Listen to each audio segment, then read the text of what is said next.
Bonsoir à tous et bienvenue dans BBC Hebdo. Nous sommes ensemble pour 15 minutes et comme chaque dimanche, nous allons revivre ensemble les temps forts de la semaine qui s'est écoulée. L'actualité sur le continent a été dominée par la RDC où les enquêteurs de l'ONU ont trouvé au moins 17 nouveaux charniers dans la région du Kasaï central. Cela porte le nombre de charniers à 40 au total depuis août dernier. Et selon des témoignages recueillis par les enquêteurs, les charniers ont été creusés par les soldats congolais. L'armée combat la milice Kamwina Nsapu, accusée également d'atrocités. La région du Kasaï central qui retrouve petit à petit son calme, le corps du chef du mouvement Kamwina Nsapu a été remis à sa famille mardi, et ce qui a permis de nommer un nouveau chef coutumier. Notre correspondant Paul Mouzalia et notre caméraman Horaci Garcia se sont rendus au Kasaï central, d'où ils nous ont ramené ce reportage. La femme et les enfants de Louis Lusamba ont disparu. Ils se sont enfuis dès les premiers coups de feu. La plupart des voisins ont également fui dans la brousse. Depuis, les casques bleus intensifient les patrouilles. Au détour d'une maison de son quartier, lui nous montre une tombe. On ne sait pas, c'est lui qui a tué ses papas, on ne sait pas. On ne sait pas. Il a juste été enterré là-bas. Il est enterré ici. Il est enterré ici. Ici, la situation est volatile. Des coups de feu peuvent retentir à tout moment.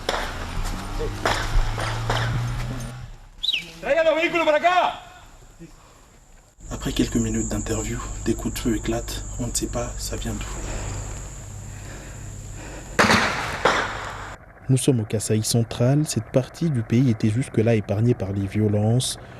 Les violences ont éclaté en août 2016 lorsque la police a tué Kamwina Nsapu, un chef traditionnel local. Depuis, ses partisans se sont révoltés. 2 experts des Nations Unies ont été assassinés ici en mars dernier alors qu'ils enquêtaient sur des massacres. Des fosses communes comme celle-ci, jusque-là, l'ONU en a découvert au moins 23 dans la région du Kasaï. Évidemment, à ce stade, il est difficile de savoir combien de personnes sont enterrées dedans, encore moins les circonstances dans lesquelles elles sont décédées. Voilà pourquoi les États-Unis et certains pays occidentaux exigent une enquête internationale pour faire la lumière sur cette situation, une requête jusque-là rejetée par les autorités congolaises. Cet homme qui préfère rester anonyme a perdu des membres de sa famille. Il dit avoir été obligé d'enterrer ses proches dans une fosse commune. On a dû masquer sa voix pour le protéger. Il tuait des gens et violait des femmes. Le lendemain, nous avons vu un général qui nous a dit de sortir de nos maisons, que nous n'allions plus être tués. Il nous a dit d'enterrer les morts, même des membres de ma famille ou des gens que je connaissais. La justice militaire poursuit ses enquêtes. Le procureur général de l'armée assure que les militaires ne sont pas les seuls responsables de ces charniers. Ces fosses communes, ce n'est pas seulement l'œuvre, comme on le dit, l'œuvre de forces de l'ordre. Même les éléments de la milice de Kamwina Nsapu se livrent également à des tueries, et des tueries barbares. On dit que ce sont les forces de l'ordre qui le font, mais de part et d'autre, il y a ces actes qui se commettent, et je pense qu'il faut tenir compte de tout cela.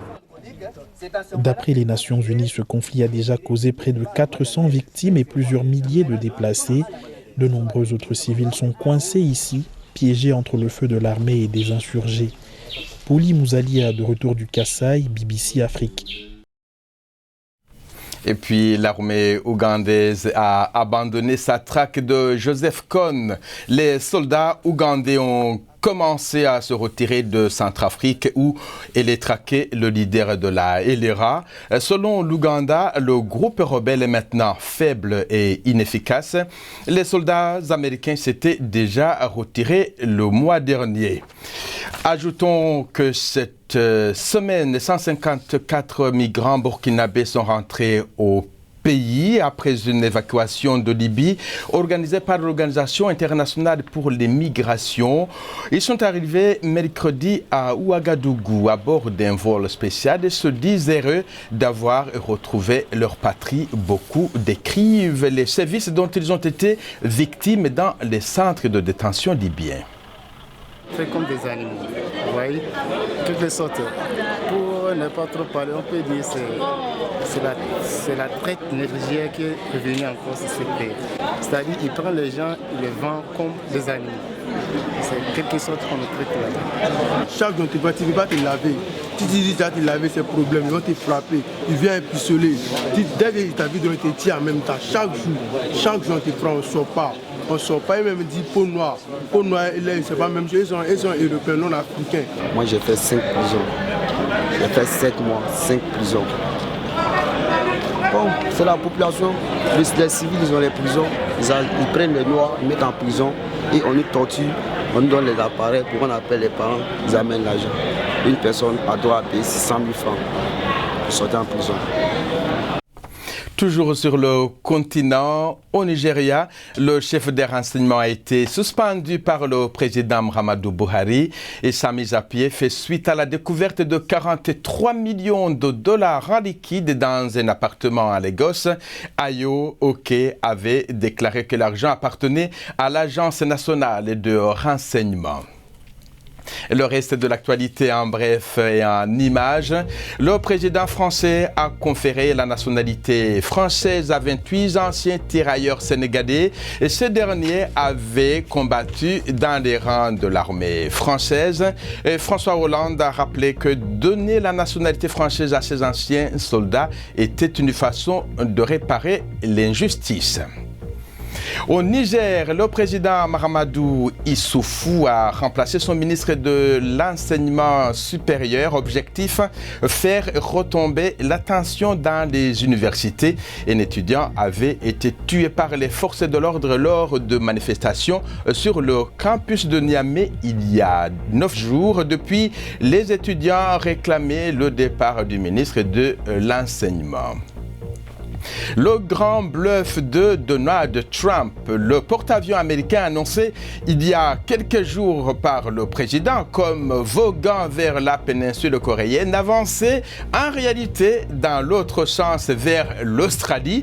C'est ce qu'a reconnu un responsable américain de la défense. Et selon lui, le porte-avions nucléaire Carl Vinson mettra le cap sur la mer du Japon dans quelques jours.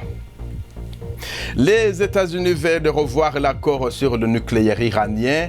Le secrétaire d'État américain Rex Tillerson affirme que l'accord négocié par l'ancien président Barack Obama n'était qu'une façon d'acheter le régime de Téhéran et ne fait donc que retarder le développement de son programme nucléaire.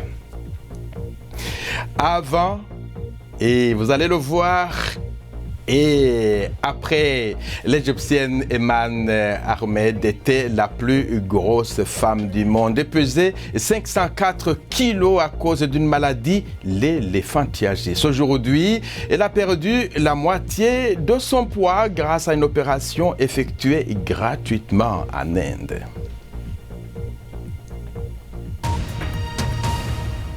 Dans l'actualité internationale, le président turc Recep Tayyip Erdogan s'est offert lundi une parade triomphale à Ankara après sa victoire au référendum sur l'extension de ses pouvoirs. Il a remporté le scrutin avec 51% après une campagne que les observateurs étrangers ont jugée inéquitable. Mais devant des partisans en liesse, le président turc a déclaré que son camp avait triomphé malgré les attaques des croisés en Occident. Mais sa victoire étriquée laisse le pays dans un état de profonde division. Le point, Anne-Marie Dasborges. Une victoire, mais sur le fil. La liesse dans le camp des pro-gouvernementaux est évidente. Les festivités ont duré toute la nuit. Ils étaient sûrs qu'ils gagneraient. L'opposition crie à la fraude, une contestation ignorée par les partisans du oui. Nous sommes les gagnants. Le peuple a gagné et c'est excellent. Avec la grâce de Dieu, le futur sera meilleur. Avec ce référendum, le régime politique turc change de nature. La révision constitutionnelle renforce les pouvoirs du président Erdogan. Le chef de l'État appelle à présent la population à accepter les résultats. Il envisage d'ailleurs déjà un autre référendum sur le rétablissement de la peine de mort, une mesure qui mettrait fin au processus d'adhésion de la Turquie à l'Union européenne. Les partis d'opposition montent au créneau, ils soulignent de graves irrégularités. 1,5 million de bulletins de vote sans tampon officiel auraient été validés selon eux. Ce référendum est très controversé parce qu'il y a eu des fraudes. Nous contesterons les résultats jusqu'au bout. Les Turcs sont plus que jamais divisés. Les journaux pro-gouvernementaux parlent d'une décision historique du peuple, tandis que les opposants au régime d'Ankara parlent d'un référendum assombri. Je ne pense pas que ce soit suffisant parce que c'est une victoire étriquée. C'est clair qu'une large partie de la société a voté non. Je ne sais pas ce qu'apportera ce nouveau système, mais je suis heureuse parce que la personne que je soutiens est devenue un président avec les pleins pouvoirs. Un référendum qui ne fait pas l'unanimité, une société polarisée, l'érosion de la liberté d'expression. La Turquie, autrefois célébrée comme un modèle de démocratie, semble aujourd'hui revenir à un régime hyper-présidentialiste. Les Français se sont rendus aux urnes ce dimanche pour élire leur prochain président, mais la dernière journée de la campagne a été bouleversée par l'attentat djihadiste lors duquel un policier a été tué sur les Champs-Élysées en plein cœur de Paris. 2 autres policiers ont été blessés, dont l'un grièvement, et une touriste a été plus légèrement touchée par balle.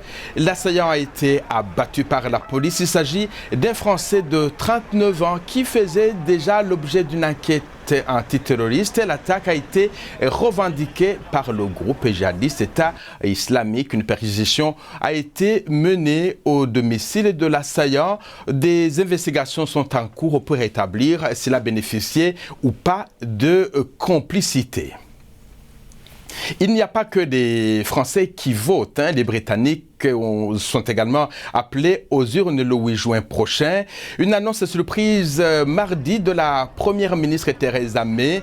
Elle a dit avoir besoin d'une solide majorité pour négocier le Brexit, la sortie du Royaume-Uni de l'Union européenne. Chanter, c'est prier 2 fois. Pendant la messe, l'Assemblée participe à la liturgie en chantant des cantiques, mais en Tanzanie, il existe une église où les messes se font en silence. Une église spécifiquement adaptée pour les sourds et les malentendants. Le récit de Salma Bouchafra.